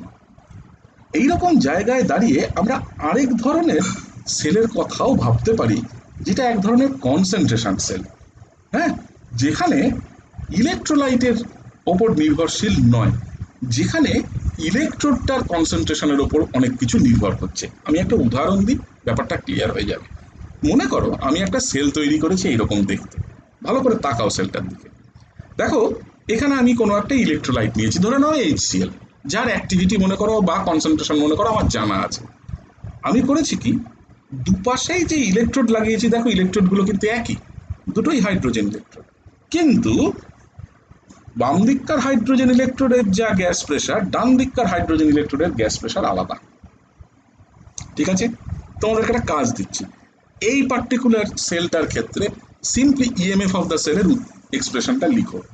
এই ধরনের সেলের ক্ষেত্রে ঠিক একই রকম ভাবে যে কেউ আরেকজন আরেকটা জিনিস ভাবতে পারে। আমি একটা অ্যামালগাম ইলেকট্রোড তৈরি করলাম। অ্যামালগাম ইলেকট্রোড কাকে বলে আমরা কিন্তু জানি। আমি যদি একটা অ্যামালগাম ইলেকট্রোড তৈরি করি, ধরা যাক আমি একটা ক্যাডমিয়াম অ্যামালগাম ইলেকট্রোড তৈরি করেছি। কিরকম? এমন একটা ইলেকট্রোড তৈরি করেছি যেখানে একটা ক্যাডমিয়াম অ্যামালগামের ইলেকট্রোডে ক্যাডমিয়ামের কনসেন্ট্রেশন ইন মার্কারি হচ্ছে C1, আরেক পাশের ইলেকট্রোডে, আরেক পাশের অ্যামালগাম ইলেকট্রোডে ক্যাডমিয়ামের কনসেন্ট্রেশন ইন মার্কারি হচ্ছে C2। আমার ইলেকট্রোলাইট কমন একটাই, ক্যাডমিয়াম ক্লোরাইডের একটাই সলিউশন আমার ইলেকট্রোলাইট। তার মানে দেখো, কনসেন্ট্রেশনের তফাৎটা আসছে ইলেকট্রোডে, এখানে কনসেন্ট্রেশন তো আর আসবে না, গ্যাস প্রেশার। তাহলে কনসেন্ট্রেশন বলো, প্রেশার বলো, গ্যাস ইলেকট্রোড বলে এটা, তাহলে কনসেন্ট্রেশন বলো প্রেসার বলো তাদের তফাতের জায়গাটা ইলেকট্রোলাইট নয়, ইলেকট্রোড। তার মানে এই ধরনের সেলের সাথে অ্যাসোসিয়েটেড ইএমএফ তাহলে পাল্টাবে কিসের জন্য? ইলেকট্রোডের কনসেন্ট্রেশনের তফাতের জন্য, ইলেকট্রোডের কনসেন্ট্রেশনের তফাতের জন্য। এই ধরনের সেল যেখানে ইএমএফ অফ দ্য সেল, আমি এই সেলগুলোকে ডিটেলসে বলবো আবার, এই ধরনের সেল যেখানে ইএমএফ অফ দ্য সেল মানে ডিপেন্ড করছে কিসের ওপরে? না, ইলেকট্রোডের কনসেন্ট্রেশনের ভেরিয়েশনের ওপরে, তাদেরকে আমরা এক কথায় বলে থাকি electrode concentration cell without transference. কারণ উইদাউট ট্রান্সফারেন্স তো অবভিয়াস, একটাই তো ইলেকট্রোলাইট, কারোর সাথে কারোর মেশার চান্স নেই, কোথাও মাস ট্রান্সপোর্ট হওয়ার চান্স নেই। ঠিক আছে, ওকে।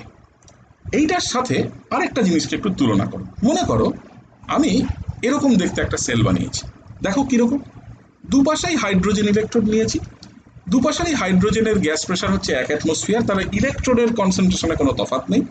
কিন্তু আমি এখানকার এই বাম দিককার হাইড্রোজেন ইলেকট্রোডকে যে প্রোটন কনসেন্ট্রেশনে রেখেছি, যে প্রোটন অ্যাক্টিভিটিতে রেখেছি, ডান দিককার ইলেকট্রোডকে কিন্তু সেই প্রোটন অ্যাক্টিভিটিতে রাখিনি, এবং দুটো এই যে এই দিককার ইলেকট্রোড এবং এই দিককার ইলেকট্রোড আর সেপারেটেড, এদের মধ্যে কোনো কমন জাংশন নেই, এদের মধ্যে কোনো কন্ট্যাক্ট নেই। তাহলে এইখান দিয়ে একটা সল্ট ব্রিজ দিয়ে এরা কানেক্টেড আছে। ঠিক আছে, তাহলে দেখো এইরকম ধরনের কোনো যদি সেল হয়, সেই সেলের ইএমএফ কিসের জন্য পার্থক্য হবে? তাহলে তাহলে পার্থক্য হবে since A1 and A2 R unequal, তার জন্য। তার মানে this is a case of a concentration cell যেখানে the concentration difference lies in the electrolyte. হ্যাঁ, তাহলে এটা এক ধরনের electrolyte concentration cell without transference. ঠিক আছে, তাহলে এর আরেকটা উদাহরণ দিচ্ছি। এরকম একটা উদাহরণ হতে পারে, আমি সিলভার সিলভার প্লাস ইলেকট্রোড নিয়েছি, এক পাশে সিলভার প্লাসের অ্যাক্টিভিটি যা, আরেক পাশের সিলভার প্লাসের অ্যাক্টিভিটি আলাদা, মাঝখানে দেয়ার ইজ আ বাউন্ডারি, মাঝখানে দেয়ার ইজ আ বেরিয়ার। এই বেরিয়ার দিয়ে এদের কোনো কন্ট্যাক্ট নেই, এদের কন্ট্যাক্ট আছে ইউজিং এ সল্ট ব্রিজ। আমি সল্ট ব্রিজের প্রিন্সিপাল ট্রান্সফারেন্সওয়ালা সেল পড়ানোর সময় ডিটেলসে বলবো। ওকে, তার মানে দেখো আমি নানান রকমভাবে কিন্তু সেলগুলোকে তৈরি করতে পারি। এই যে কতগুলো সেল লাস্টে আমি যে সেলগুলোর উদাহরণ দিলাম, এই সেলগুলোর সাথে অ্যাসোসিয়েটেড ইএমএফ গুলোর এক্সপ্রেশন আমি কিন্তু দিইনি। আমি তোমাদেরকে বলবো এই সেলগুলোর সাথে অ্যাসোসিয়েটেড ইএমএফ এর এক্সপ্রেশনগুলো লেখো। এই ইএমএফ এর এক্সপ্রেশনগুলো লিখলে ব্যাপারটা আরেকটু ক্লিয়ার হবে। আমি পরে এগুলো অবভিয়াসলি ডিসকাস করব। তার মানে দেখো আমাদের প্রাইমারি উদ্দেশ্য হচ্ছে এইরকম ধরনের ইলেকট্রোকেমিক্যাল সেল সম্বন্ধে পড়ে। তো আমরা নার্নস্ট ইকুয়েশন পড়েছি, নার্নস্ট ইকুয়েশনের অ্যাপ্লিকেশন বিভিন্ন সিচুয়েশনে আমরা করছি, সব ঠিক আছে।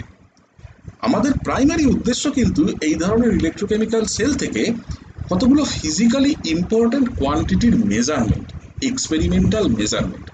তার মানে এক কথায় বলতে পারি যে আমরা এখন যে জিনিসগুলোকে দেখছি সেই জিনিসগুলো হচ্ছে essentially how to use or how to apply the entire idea of electrochemical cells। এই এন্টায়ার ইলেকট্রোকেমিক্যাল সেলের এই গোটা আইডিয়াটাকে আমরা ব্যবহার করব কি করে, আমরা এই জিনিসটাকে ইন প্র্যাকটিস আমরা নিয়ে যাব কিভাবে, এইটাকে দেখা হচ্ছে আমাদের উদ্দেশ্য। হ্যাঁ, এই জিনিসটা ফলো করাটা হচ্ছে আমাদের উদ্দেশ্য। ঠিক আছে, তাহলে দেখো আজকের ক্লাসটায় আমি তোমাদেরকে কতগুলো সেলের জাস্ট একটা তো ডিটেলসে বললাম, যেভাবে আমরা অ্যাক্টিভিটি বা অ্যাক্টিভিটি কোএফিসিয়েন্ট মাপতে পারি তার কথাটা তো ডিটেলসে আলোচনা করলাম। তাছাড়া কতগুলো ছোট ছোট ছোট ছোট সেলের উদাহরণ দিলাম, যেখানে প্রত্যেকটা উদাহরণের একটা করে কিন্তু সিগনিফিক্যান্স আছে, একটা করে কিন্তু মানে আছে।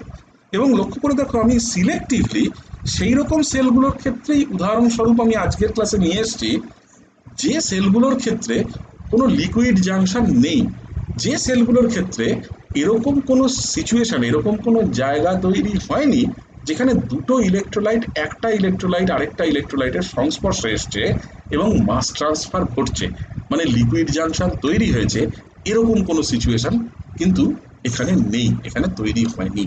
ওকে, আমরা পরের ক্লাসগুলোতে ওই সিচুয়েশনগুলোকেও দেখব এবং দেখব সেখান থেকে আমরা আবার কতগুলো নতুন মানে ফিজিক্যালি ইম্পর্ট্যান্ট বেশ কিছু কোয়ান্টিটি সেখান থেকেও আমরা বার করতে পারি। ঠিক আছে, আমি পরের ক্লাসটা তোমাদের কবে নেব